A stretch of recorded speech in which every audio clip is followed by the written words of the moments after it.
కొంతమంది లేరు, ప్రతిపక్షం తప్ప అందరు ఉన్నారు అంటారు.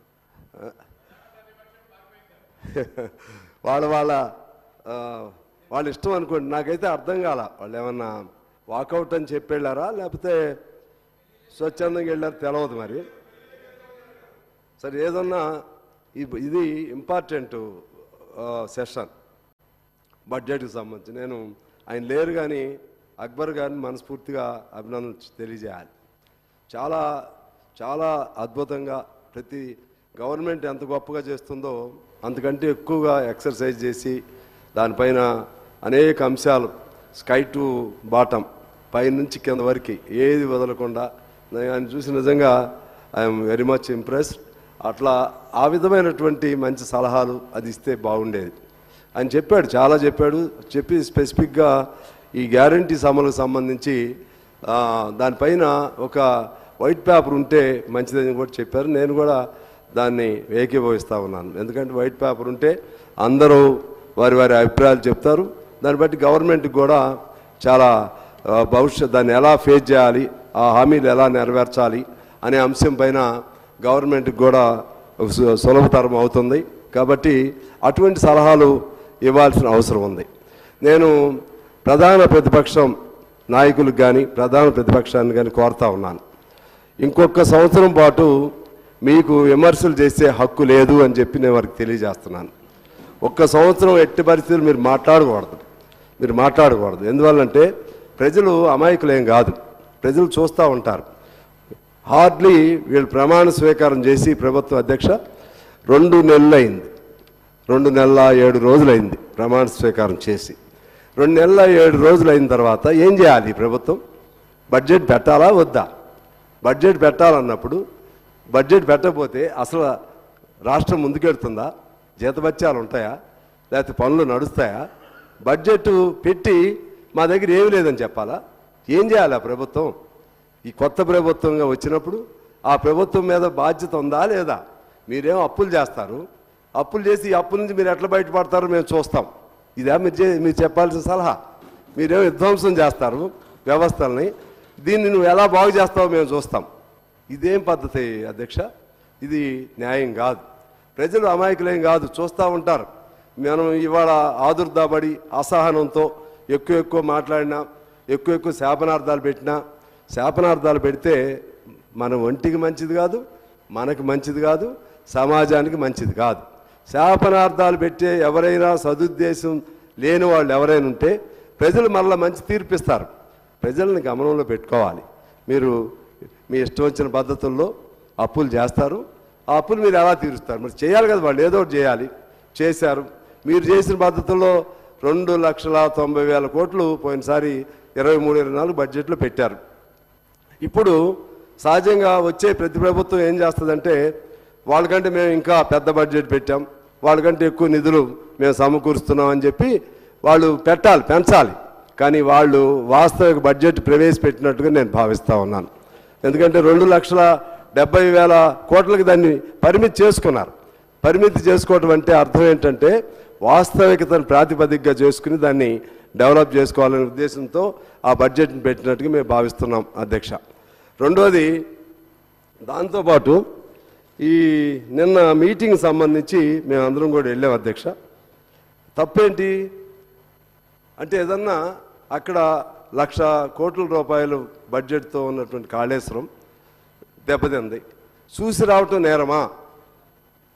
వారిని తిడుతున్నారు, వెళ్ళిన వాళ్ళందరూ కూడా తిడుతున్నారు. అందులో అన్పార్లమెంటరీ పదాలు పెద్ద స్థాయిలో వాళ్ళు. ఇది గౌరవప్రదం కాదు, వారికి మంచిది కాదు, మాకు మంచిది కాదు, మన తెలంగాణ సమాజానికి రాష్ట్రానికి అంతకంటే మంచిది కాదు. ఎందుకంటే నేను ఎక్కువ చెప్పలేను. ఎవరైనా సరే మీకు మంచి ఆలోచన ఉంటే ఏం చెప్పాలంటే జరిగింది. శ్రీహరి గారు బాగానే చెప్పారు, మంచిగానే శ్రీహరి గారు చెప్పారు. దాన్ని మళ్ళీ కంటిన్యూ చేస్తారా లేకపోతే ఏ పద్ధతిలో చేస్తారు? సరే, ఆయన 2, 3 పిల్లర్స్ ఏదో చెప్పారు. ఏదున్నా కానీ ఆ మేడిగడ్డ నుంచే కదా నీళ్ళు వెళ్లాల్సింది. మేడిగడ్డ బాగా అవ్వకుండా నీళ్ళు వెళ్ళవు. మేడిగడ్డ లాంటి టెక్నాలజీయే సుందిళ్ళ కానీ మన ఇంకో బ్యారేజ్ కానీ ఆ 3 కూడా అదే పద్ధతుల్లో సేమ్ టెక్నాలజీ అని చెప్పి ఇంజనీర్లు కూడా చెప్తున్నారు. ఇసుకది ప్రాబ్లం అని చెప్తున్నారు. అందువల్ల దాన్ని స్టడీ చేయాలి కదా. స్టడీ చేసి ఆ పద్ధతుల్లో చేయకుండా మేడిగడ్డ లేకుండా కాళేశ్వరమే లేదు. ఇవాళ మేడిగడ్డకే ప్రమాదం వచ్చింది చూసి రావటం. నిన్న ముఖ్యమంత్రి గారిని నేను అభినందిస్తున్నాను. నేను వాస్తవంగా వేరే అందరూ వెళ్తున్నారు కదా, నాకు జనరల్ అవగాహన ఉంటుంది కదా, వేరే పనికి వెళ్దాం అనుకున్నా. ఎందుకో అయినా మంచిది అనిపించింది. కొంతమంది వెళ్ళొద్దు అనుకుంటుంటే నన్ను కూడా ఆ ఖాతాలో వేస్తారేమో అని చెప్పి నేను వెళ్ళటం మంచిదైంది. వెళ్ళటం వలన చాలా విషయాలు తెలిసినాయి. స్పెసిఫిక్గా స్పష్టంగా చూసాం. ఇవాళ వారికి ఏదన్నా మంచి ఆలోచన ఉంటే వారు ఏం చేయాలంటే ఈ కాంగ్రెస్ చెప్పిందనా సిపిఐ పార్టీ మాట్లాడిందని ఆ పద్ధతులు అవసరం.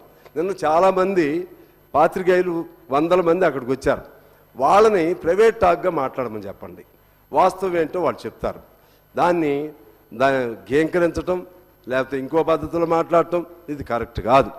ఇవాళ ఎందుకు మేము అప్పులు ఎందుకు చేశాం అంటే ఆస్తులు అంటారు. ఏం ఆస్తులు మీరు కూడగట్టారండి? కాళేశ్వరం లాంటి ఆస్తులు కూడగట్టారా? కాళేశ్వరం లాంటి ఆస్తులు అది వ్యక్తిగతమా, సమాజపరమా, లేకపోతే రాష్ట్రానికి ఉపయోగమా, రాష్ట్ర ప్రజలకు ఉపయోగమా? నీకు మొత్తం పేద ప్రజలు కట్టిన శిస్తులన్నీ లేకపోతే మన పేరుతో చేసిన అప్పులన్నీ తీసుకెళ్ళి అక్కడ కాళేశ్వరం మీద పెడితే నేను మాట అన్నాను. నేను కాళేశ్వరంలో జరిగిన పగుళ్ళు అది కాళేశ్వరం ప్రాజెక్టు పగుళ్ళు కాదు, తెలంగాణ ప్రజల గుండె పగుళ్ళు అని చెప్పి నేను చెప్పాను. అవును, వాస్తవం అది. ఇది కూడా చూడొద్దండి, చూసి రావద్దా? నువ్వు ఇంకా మంచి ఆలోచన ఉంటే ఓకే, జరిగింది, మీరు విచారణ చేయండి, తప్పు ఎవరిది ఉంటే వాళ్ళపైన మీరు చర్యలు తీసుకోండి. కానీ వెంటనే దాన్ని మరలా ఆ ప్రాజెక్టుని వృధా కాకుండా ఆ ప్రాజెక్టుని వాడుకలోకి ఆచరణలోకి తీసుకురండి అని సలహా ఇవ్వాలి. అటువంటి ఆలోచనే లేదు. అదేవిధంగా ఈ బడ్జెట్కి సంబంధించి ఎన్ని మాటలు అంటే జనరల్గా వింటా ఉంటే అసలు ఏం చేయాలి ఈ ప్రభుత్వం నాకైతే అర్థం కావట్లేదు. ఒక లాజికల్గా ఆలోచన చేసేటప్పుడు మరి ఏం చేయాలి, ఎలా చేయాలి, ముందుకు ఎలా వెళ్ళాలి, దానిపైన సలహాలు ఇవ్వండి. దానిపైన సలహాలు ఇవ్వకుండా నువ్వు ఎప్పుడు చేస్తావు, నువ్వు నిన్న నువ్వు గెలిచావు కాబట్టి నువ్వు తొందరగా రావాలి, నువ్వు చస్తే ఆ కుర్చీలో మేము కూర్చోవాలి, ఈ ఆలోచనలు చేయకూడదు అనేది నా అభిప్రాయం అధ్యక్ష. ఎందువల్లంటే మేము మన కరీం శ్రీహరి గారు చాలా చెప్పారు. దానికి పారామీటర్స్లో తెలంగాణ ఎలా ముందుంది, ఎలా తెలంగాణ గత 10 ఏళ్లలో ఎలా ముందుంది అన్నీ కూడా చాలా అంశాలు వారు చెప్పారు. నేను అదే పద్ధతిలో నేను మాట చెప్తాను. ఒక నీతి ఆయోగ్ తీసినటువంటి రిపోర్ట్ ప్రకారంగా మనం జాతీయ బహుముఖ పేదరికంలో 18వ స్థానంలో మన తెలంగాణ ఉంది. పౌష్టికాహార లోపం, పోషణ లోపం 31వ స్థానంలో మనం ఉన్నాం. సెంటుకుంట ఆస్తి కూడా లేనటువంటి వాళ్ళు ఉన్నటువంటి దానిలో 12.79% ఉన్నాం. పాఠశాల విద్యలో 23వ స్థానంలో మనం ఉన్నాం అధ్యక్ష. లెర్నింగ్ నేర్చుకునే విధానంలో 12వ స్థానంలో మనం ఉన్నాం. యాక్సెస్ 19వ స్థానంలో ఉన్నాం. మౌలిక వసతుల కల్పనలో 21వ స్థానంలో ఉన్నాం. ఈక్విటీలో 26వ స్థానంలో ఉన్నాం. గవర్నెన్స్ ప్రాసెస్లో 26వ స్థానంలో ఉన్నాం. ఒక హెల్త్ పెర్ క్యాపిటా ఆ రెండు మాత్రం 6 స్థానంలో ఉన్నాం. మరి వీటన్నిటికీ ఏం చెప్తారండి? ఈ 10 ఏళ్ల కాలంలో మేము చాలా చేసామన్నారు కదా. అసలు పేదరికంలోనే మనం 18వ స్థానంలో ఉన్నాం. పెర్ క్యాపిటా ఉంది 6వ స్థానం. పెర్ క్యాపిటా ఉన్నటువంటి అది మరి పేదరికం ఎందుకు తగ్గించలేదు? పెర్ క్యాపిటా లెక్కలు మన అందరూ తెలుసు, జిఎస్డిపి మనకు తెలుసు. ఇవన్నీ పేదవాడి రూపాయి, పెద్దవాడి 1,00,000 అన్ని కలిసి లెక్కలేసాయి. ఆ లెక్కల్లో కొద్దిమంది డబ్బులే ఇప్పుడు పెర్ క్యాపిటా ఉంది సార్. పెర్ క్యాపిటాలో నాకు 1000 రూపాయలు ఆదాయం వస్తుంది, ఇంకోళ్ళకి 1,00,000 వస్తుంది. అన్నీ కలిపి లెక్కేస్తారు. లెక్కేసి యావరేజ్ తీస్తారు. యావరేజ్ తీస్తుంది ఎవరికి ఉపయోగం? లెక్కలుగా చూస్తానికి ఆరోగ్యదాయకంగా అనిపిస్తుంది, కానీ ప్రాక్టికల్గా పేదవాడికి అందుతుందా లేదా అది చెప్పాలి. అది చెప్పకుండా అందుకనే ఈ పేదరికం ఇక్కడ ఇలాగే ఉంది. పేదరికం అలాగే ఉంది. పెర్ క్యాపిటాల్ మాత్రం 6th ప్లేస్లో ఉన్నాం మనం. అందువలన మీరు జిఎస్డిపి కూడా అదే పరిస్థితి అధ్యక్ష. జిఎస్డిపిలో కూడా మనం అప్పుడప్పుడు మన జాతీయ జీడిపి కంటే మనం బాగున్నట్టు కనపడతాం. దేశంలోనే అదే ప్రాబ్లం, రాష్ట్రంలో కూడా అదే ప్రాబ్లం. ఆ విధంగా ఆ లెక్కలు కేవలం ఆ లెక్కల ద్వారా మనం ధనిక రాష్ట్రమా పేద రాష్ట్రమా ఇటువంటి లెక్కలు వేసి ప్రాక్టికల్గా ఈ రాష్ట్రంలోనూ ఈ దేశంలోనూ పేదవాళ్ళకి అన్యాయం చేసేటువంటి పద్ధతుల్లో ఈ ప్రభుత్వాలు బడ్జెట్లు రూపకల్పనలు ఉన్నాయని చెప్పి నేను భావిస్తూ ఉన్నాను అధ్యక్ష. అదేవిధంగా ధనిక రాష్ట్రమా పేద రాష్ట్రమా దేన్ని బట్టి లెక్కేస్తారు అధ్యక్ష? నాకు పోయినసారి రోసే గారు ఉన్నారు అప్పుడు ఆర్థిక శాఖ మంత్రిగా.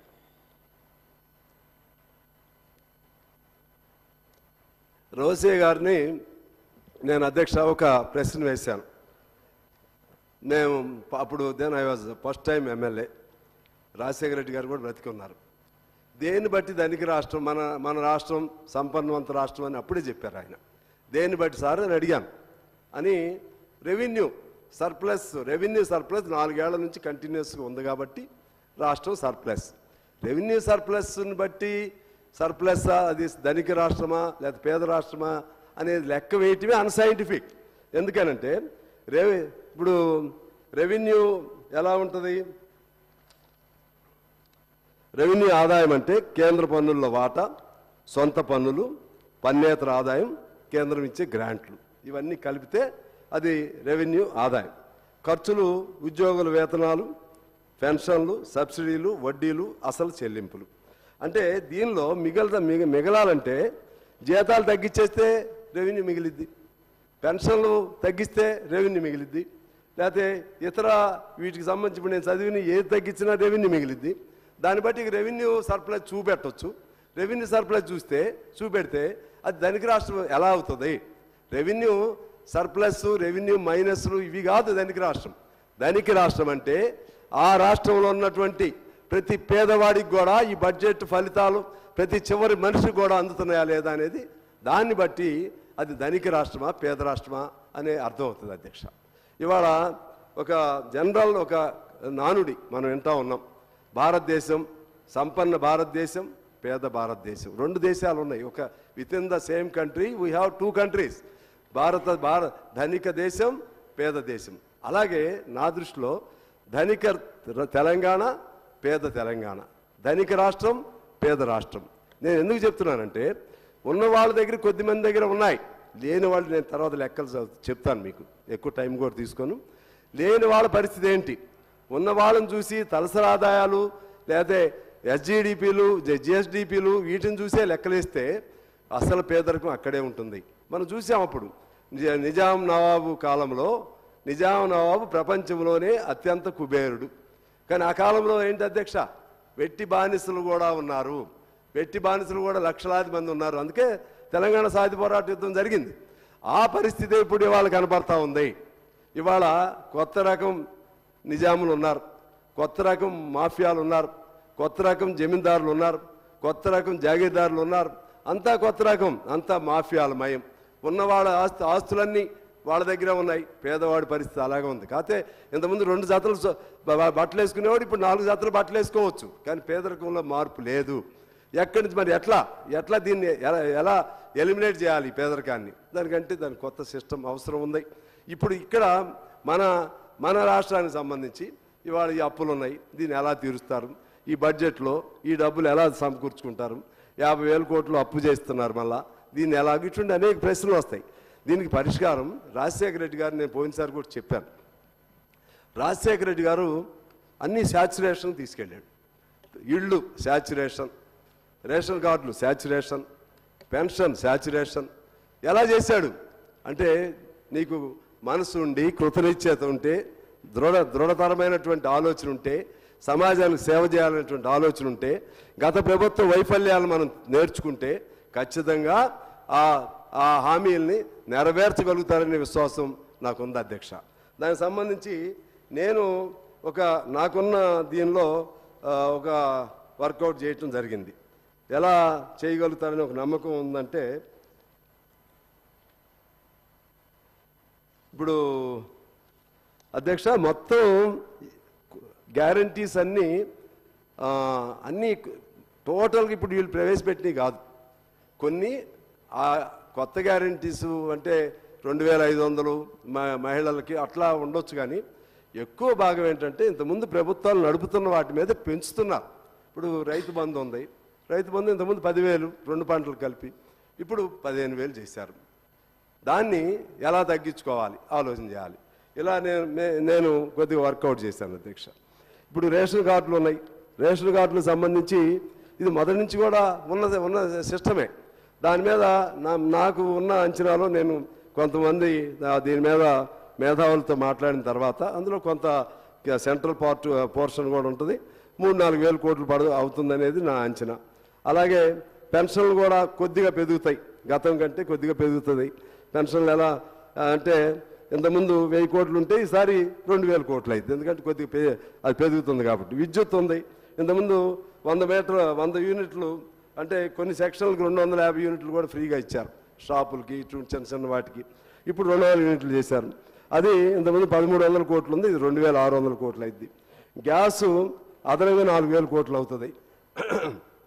బస్సుకు సంబంధించి ఉచిత బస్సు 300 నెలకి 300 కోట్లు మొత్తం కలిపిన 3600 కోట్లు అవుతుంది. ఆరోగ్యశ్రీ గతంలో 1000 కోట్లు ఇచ్చేవాళ్ళు, ఇప్పుడు 10 లక్షలు చేశారు కాబట్టి 2000 కోట్లు అవుతుంది. ఇళ్ళు గతంలో మీరేమి ఇవ్వలేదు, వీళ్ళు ఇస్తున్నారు.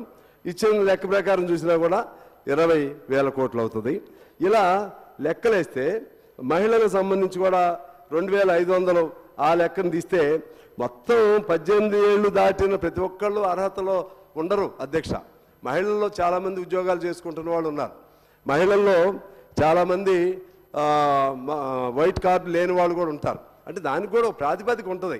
జనరల్గా మహిళలందరికీ 2500 ఇస్తామన్నారు కాబట్టి దాన్ని మళ్ళీ ఏదో వక్రీకరణ చేయటం అట్లా అవసరం లేదు. దాన్ని కూడా వాళ్ళకు ఉన్నటువంటి సామాజిక స్థితి ఏంటి, వాళ్ళకు ఉన్నటువంటి నేపథ్యం ఏంటి, బాగా స్థితిమంతులు ఎవరు, ఆ లెక్క తీసుకుంటే మహిళలది కూడా పెద్ద కష్టమని నేనేమో అనుకోను అధ్యక్ష. అలాగే రైతు బంధుకు సంబంధించి ఇంతకుముందు దాదాపు 11,000 కోట్లు ఎంతో ఉండే అధ్యక్ష. ఇప్పుడు పెరిగిన దాంతో కలిపితే 16,000 కోట్లు అయింది. దానిలో నుంచి మొత్తం ఇప్పుడు ఇందాక వారు చెప్పింది 10 ఎకరాలు, మేము కమ్యూనిస్ట్ పార్టీ అయి ఉండి కూడా చెప్తున్నాం, 10 ఎకరాలు లేకపోతే ఇంకా అందరితో మాట్లాడండి, కొద్దిగా అటు ఇటుగా మాట్లాడి దాన్ని పరిమితి పెట్టండి. 100 ఎకరాలు లేకపోతే ఫామ్ హౌస్లు ఇంకేదో అవి తీసేస్తే 4-5 వేల కోట్లు మిగులుతాయి అధ్యక్ష. ఆ విధంగా జాగ్రత్తగా దాన్ని ప్రూనింగ్ చేసుకుంటే, జాగ్రత్తగా లెక్కలు వేసుకుంటే 6 గ్యారెంటీలు అమలు చేయటం అనేది కష్టమే కాదు, ఖచ్చితంగా చేయగలుగుతారు, నాకు నమ్మకం ఉంది. ఇంకా అదనంగా డబ్బులు కావాలంటే హైదరాబాద్ లాంటి నగరాల్లో ఎవరెవరి చేతుల్లో ఆక్రమణ మాఫియాలుగా 100,000 ఎకరాలు ఎవరెవరి చేతుల్లో ఉన్నాయో వాటి ఎవరి చేతుల్లో ఉన్నా సరే వాటిపైన ఒక కమిటీ వేయండి. కమిటీ వేసి ఆ భూములు మళ్ళీ వెనక్కి తీసుకోండి. వెనక్కి తీసుకుని దేవాదాయ భూముల ఆక్రమణలో ఉన్నాయి, అదేవిధంగా భూదాన భూముల ఆక్రమణలో ఉన్నాయి, వక్ భూముల ఆక్రమణలో ఉన్నాయి, అదేవిధంగా చెరువు కింద ఉన్నటువంటి భూముల ఆక్రమణలో ఉన్నాయి. 100,000 ఎకరాలు ఆక్రమణలో ఉండి అదే పెద్ద సంపదగా ఉంటే, ఇందా నేను చెప్పింది 2 తెలంగాణలో ఉందా, ఇది హైదరాబాద్లో కూడా రెండు హైదరాబాద్లో ఉంటాయి. ఒక హైదరాబాద్ ఏమో సంపన్నుల హైదరాబాద్ ఉంటుంది, ఇంకో హైదరాబాద్ పేదల హైదరాబాద్. దీనిపైన ప్రభుత్వం దృష్టి పెడితే ఖచ్చితంగా ప్రభుత్వానికి డబ్బులు అనేది పెద్ద సమస్య కాదు. కాకపోతే ఈ సంవత్సరం ఇబ్బంది పడాలి. ఈ సంవత్సరం మనకి కంపల్షన్తో, మన కాన్స్టిట్యూషనల్ కంపల్షన్ కాబట్టి బడ్జెట్ పెట్టాల్సిందే. కాన్స్టిట్యూషన్ మనం అప్పులు ఉన్నాయని చెప్పి అన్నం తినకుండా ఉండలేము. అప్పులు చేస్తున్నారని మీరైతే చేయొచ్చు అప్పులు, మీరు చేసిన అప్పులు తీర్చడానికైనా మళ్ళీ అప్పులు చేయాలి కదా. మీరు అప్పులు కేసీఆర్ గారు చేశారు, ఆ ప్రభుత్వం చేసింది, మాకు సంబంధం లేదని వీడు చేతులు ఎత్తేయలేరు కదా. అందువలన జాగ్రత్తగా మనం ఏదన్నా మాట అన్నా లేకపోతే ఏదైనా విమర్శ పెట్టినా ఆలోచన చేసి చేయవలసినటువంటి అవసరం ఉందని చెప్పి నేను మీ ద్వారా తెలియజేస్తున్నాను అధ్యక్ష. అదేవిధంగా ఇవాళ మన రాష్ట్రంలో దాదాపు 1 కోటి మంది అసంఘటిత కార్మిక రంగంలో ఉన్నారు అధ్యక్ష. అందులో 50 లక్షల మంది వ్యవసాయ కార్మికులు ఉన్నారు. బీడీ కార్మికులు 4,24,000 మంది ఉన్నారు. చేనేత 37,296 ఉన్నారు. గీత కార్మికులు 65,668 మంది ఉన్నారు. కాంట్రాక్టు, అవుట్సోర్సింగ్ ఈ 2,25,000 మంది ఉన్నారు. అలాగే హోంగార్డులు, అంగన్వాడీ, విద్యా వాలంటీర్సు, మధ్యాహ్న భోజనం, కాంట్రాక్ట్ లెక్చరర్సు, టీచర్స్, అమాలీలు, వీధి వ్యాపారులు, క్యాబ్, ట్యాక్సీ, ఆటో ఇటువంటి వాళ్ళు మరొక 50 లక్షల మంది ఉన్నారు. ఏదేమైనా సరే మన రాష్ట్ర జనాభాలో దాదాపు 2 కోట్ల మంది ఈ విధంగా అసంఘటిత రంగం కానీ వ్యవసాయ కూలీలు కానీ ఈ పద్ధతిలో ఉన్నారు అధ్యక్ష. వీళ్ళని ఎలా ఆదుకోవాలనే ఆలోచన చేయవలసినటువంటి ప్రభుత్వం చేయలేదు. ఇప్పుడైనా ఈ కొత్త ప్రభుత్వం ఇప్పుడు ఈ బడ్జెట్ రూపాలను మార్చమని దాని మీద ఎలా బడ్జెట్ కొత్త రకంగా ఎలా తయారు చేయాలి, పర్సన్ సెంట్రిక్ బడ్జెట్ని ఎలా తయారు చేయాలి, ఇది సమయం కాదు. కానీ ఈ కొత్త ప్రభుత్వం కూడా ప్రతి మనిషికి ఆ బడ్జెట్ ఫ్రూట్స్ అందే విధంగా ప్లాన్ చేయాల్సిన అవసరం ఉంది. నా దృష్టిలో ఇవాళ ఒక పర్మనెంట్ ఎంప్లాయీకి by the time of his retirement he will draw some 15,000 to 20,000 rupees per month. కానీ మామూలుగా ఫస్ట్ అదే అంతకంటే ఎక్కువ కష్టం చేసే ఒక హమాలీనో ఒక ఆటోనో లేకపోతే ఒక భవన నిర్మాణ కార్మికుడు వాడు 60 ఏళ్ళ తర్వాత మిగిలేది ఏం లేదు. అందుకని వాళ్ళలాగా ఒక పిఎఫ్ లాగా సిస్టమ్ ఏర్పాటు చేసి ప్రతి దాని మీద కొద్దిగా ఎక్సర్సైజ్ చేయాల్సిన అవసరం ఉంటుంది. పిఎఫ్ లాగా ఒక సిస్టమ్ ఏర్పాటు చేసి వాళ్ళందరికి కూడా వాళ్ళు రిటైర్ అయ్యే టైంకి వాళ్ళకి 10,000 15,000 వచ్చే విధంగా చేయడానికి పెద్ద ప్లాన్ చేసుకోవటం పెద్ద ఇబ్బంది ఏం లేదు. దీనిలో ఇన్సూరెన్స్ కంపెనీలను మనం ఇన్వాల్వ్ చేసుకోవచ్చు. అదేవిధంగా ఆరోగ్యానికి సంబంధించి డిజిటల్ హెల్త్ కార్డు ఇస్తే సిస్టమ్ మంచి ఆలోచన చేశారు. అది కూడా నా దృష్టిలో చాలదు. అందులో కూడా మాకు తెలిసినటువంటి మా దగ్గర మా వాళ్ళు ఉన్నారు, ఇన్సూరెన్స్ కట్టుకున్న వాళ్ళు కార్పొరేట్ వైద్యం తీసుకుంటున్నారు హాయిగా. కాకపోతే సంవత్సరానికి కొద్దిగా ఉంటుంది. ఇన్సూరెన్స్ సిస్టమ్ని ఇన్వాల్వ్ చేయాలి. దానిలో పేదవాడు కొద్దిగా ఎలా అతను ఆ ఇన్సూరెన్స్లో మెంబర్గా ఎలా అవ్వాలి, అందులో ప్రభుత్వంగా మనం ఏం చేయాలి, ఆ వైపుగా కూడా అవేర్నెస్ని పెంచితే ఆరోగ్యం సమస్య కాదు. అదేవిధంగా నెలకి ఎంతో కొంత పర్మనెంట్గా వచ్చే సోర్స్ చూడాలి. మూడోది ఇల్లు ఒకటి ఏర్పాటు చేయాలి. చదువు వైద్యం ఈ 2 ఉచితంగా అంటే ఇప్పటికే దాదాపు 50-60% ప్రభుత్వం చదువులు లేకపోతే హెల్త్ మీద పెడతా ఉంది. కానీ ఇది దాన్ని ఇందాక అక్బర్ గారు చెప్పారు, గత ప్రభుత్వం ఇది ఇప్పుడుతోనే అవధిది, ఇప్పుడుతోనే ఈ లెక్కలే కాదు, ఇంకా కాన రాకుండా ఈ కొత్త ప్రభుత్వం తీర్చవలసినటువంటి బాకీలు దాదాపు 50-60 వేల కోట్లకి ఇంకా బాకీలు ఉంటాయి. అవి ఇందులో లెక్కలో రాలా. దాదాపు 5-6 లక్షల కోట్ల రూపాయలు 5-6 వేల కోట్లు ఫీజు రీయింబర్స్మెంట్ కానీ లేకపోతే స్కూల్స్ కానీ మీరు ఇవ్వాలి. అదేవిధంగా పంచాయతీ వర్కర్స్ గత 3-4 నెలల నుంచి కూడా జీతాలు లేవు, ఇంకా ముందు నుంచి కూడా లేవు అనుకుంటా. ఆ డబ్బులు ఎటుపోయినాయి అంటే అది మీరు ఇచ్చేది కాదు, ప్రభుత్వం ఇచ్చేది కాదు, పంచాయతీలు వాళ్ళ పేరుతో ట్రెజరీలో వేస్తే ఆ డబ్బులు కూడా వాడుకుంటూ ఉన్నారు. పోలీసులకు ఇవ్వాల్సినటువంటి డబ్బులు ఉన్నాయి, ఆ డబ్బులు కూడా ఉన్నాయి. హోమ్ గార్డ్స్కి ఇవ్వాల్సినటువంటి డబ్బులు ఉన్నాయి, అవి కూడా వాడుకున్నారు. మరి ఆ డబ్బులన్నీ మళ్ళీ తీయాలి, చెల్లించవలసిన బాధ్యత మీ పైన వచ్చింది. మీ పైన వచ్చినప్పుడు దాన్ని ఎలా చెల్లించాలి, ఇవన్నీ కూడా కలిపితే చాలా భారమే అవుతుంది. అయినా సరే బాధ్యతగా తీసుకుని ముందుకెళ్లాల్సిన అవసరం ఉంది అధ్యక్ష. అదే పద్ధతుల్లో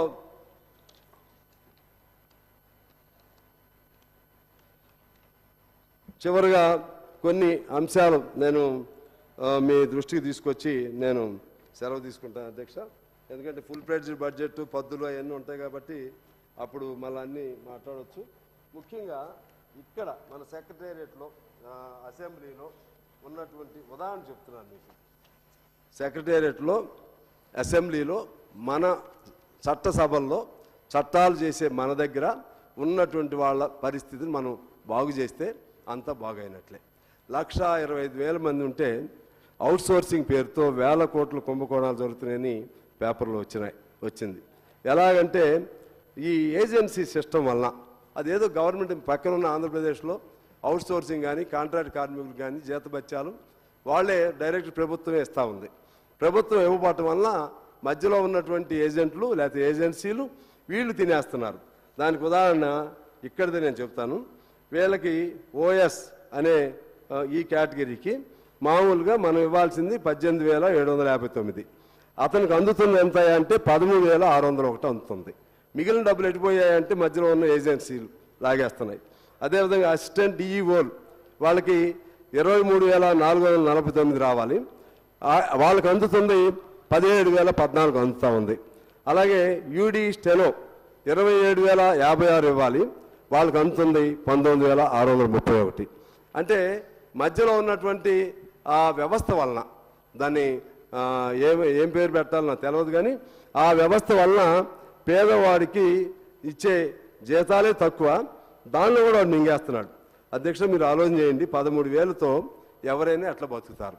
అంటే నేను చెప్పేది ఉదాహరణకి ఇక్కడ మన కళ్ళ ముందు ఉన్న ఉదాహరణకి చెప్తున్నాను. ఎక్కడ చూసినా ఈ అవుట్ సోర్సింగ్ లేకపోతే ఈ కాంట్రాక్టులు, ఈ సిస్టమ్ కాంట్రాక్ట్ కార్మికులు సిస్టమ్ పెట్టుకుంటే భవిష్యత్తు ఇటువంటి పరిస్థితులు ఎలాగే ఉంటాయనేది నేను మీకు మనవి చేస్తూ, ఆఖరిగా నేను అనేది ఏంటంటే, డబ్బులు కావాలి, ఎలా కావాలి, ఎక్కడి నుంచి వస్తాయి? చాలామంది ఎగతాళి చేస్తున్నారు.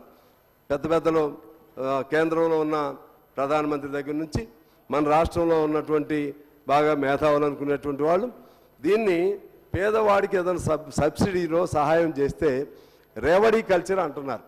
పేదవాడిని పెంచి పోషిస్తున్నారు. ఈ రాష్ట్రం ఇది బతకదు, ఈ రాష్ట్రం దివాళా తీస్తుంది, ఇటువంటి భాష వాడుతూ ఉన్నారు. అధ్యక్ష, వాస్తవం ఏంటి అనేది మనం తీసుకుంటే, పేదవాడి జిఎస్టీ దాదాపు 18 లక్షలు ఉంటే, 18 లక్షల కోట్లు ఉంటే, అందులో కేవలం 3% సంపన్నులు 3% మాత్రమే సంపన్నులు కడుతున్నారు. మిగిలినంతా కూడా పేదవాడు కట్టేటువంటి జిఎస్టీయే. పేదవాడు, మధ్యతరగతి, లేకపోతే బిలో యావరేజ్ వాళ్ళు, లేకపోతే అబోవ్ యావరేజ్ వాళ్ళు, వీళ్ళు కట్టే డబ్బులేవి. మరి ఆ డబ్బులన్నీ మళ్ళీ ఎటుపోతున్నాయి? ఆ డబ్బులన్నీ సంవత్సరానికి 5 లక్షల కోట్లు, 10 లక్షల కోట్లు పెద్ద పెద్ద కంపెనీలకి వాళ్ళకేం రాయితీలు ఇస్తున్నారు. పేదవాడికి కొద్దిగా ఇదేదైనా గ్యారంటీ ఇస్తే ఈ రాష్ట్రాన్ని దివాళా తీస్తున్నారు, పేదవాడిని దివాళా తీస్తున్నారు. అందువలన అధ్యక్ష, ఇది సంపద పన్ను అనేది మన చేతుల్లో లేకపోయినప్పటికి కూడా, అది కేంద్రంలోదే అయినప్పటికి కూడా, అవసరం అనుకుంటే మన నుంచి కూడా ఇప్పుడు ఆక్స్ఫామ్ నివేదిక ప్రకారంగా 1% ప్రజల చేతుల్లో 45.5% సంపద ఉంటే, 10% ప్రజల చేతుల్లో 80% సంపద ఉంది, 50% ప్రజల చేతుల్లో కేవలం 3% మాత్రమే సంపద ఉంది. అందువలన ఈ పెద్ద పెద్ద సంపన్న పనుల పైన ఎంతో కొంత కొన్ని దేశాల్లో ఆ సిస్టమ్ ఉంది. ఎంతో కొంత సంపద పన్ను కూడా విధిస్తే ఆ డబ్బులతో పేదవాడి డబ్బులే అవి, పేదవాడి డబ్బులు తిరిగి పేదవాడికి రావడానికి వీలుంటుంది. అధ్యక్ష, అదే పద్ధతిలో ఈ మధ్య మన ముఖ్యమంత్రి గారు ఒక ఒప్పందం చేసుకుని వచ్చారు. దానికి సంబంధించి కూడా కొద్ది జాగ్రత్తగా, ఎందువల్లంటే అక్కడ దావోస్లో వరల్డ్ ఎకనామిక్ ఫోరంలో జరిగేటువంటి దానిలో 40,000 కోట్లు ఒప్పందం చేసుకున్నట్లుగా మనం పేపర్లో చదివాం, మీ అందరికి కూడా తెలిసిందే. కొద్దిగా ఆ అప్పులు తీసుకునే దగ్గర జాగ్రత్తగా లేకపోతే మన రాష్ట్రాన్ని మింగేస్తారు వాళ్ళు. సరే, పెట్టుబడులు అని దానికి చాలా కండిషన్లు. సారీ, నేను అప్పు అన్నాను, అప్పు కాదు, పెట్టుబడులే చాలా పెట్టుబడులకు సంబంధించి వాళ్ళు చాలా విషమ కండిషన్లు పెడతా ఉంటారు. కొద్దిగా జాగ్రత్తగా ఉండాలని చెప్పి నేను కోరుతా ఉన్నాను. అధ్యక్ష, అలాగే అంతిమంగా మా శ్రీధర్ గారు కూడా ఇక్కడ ఉన్నారు.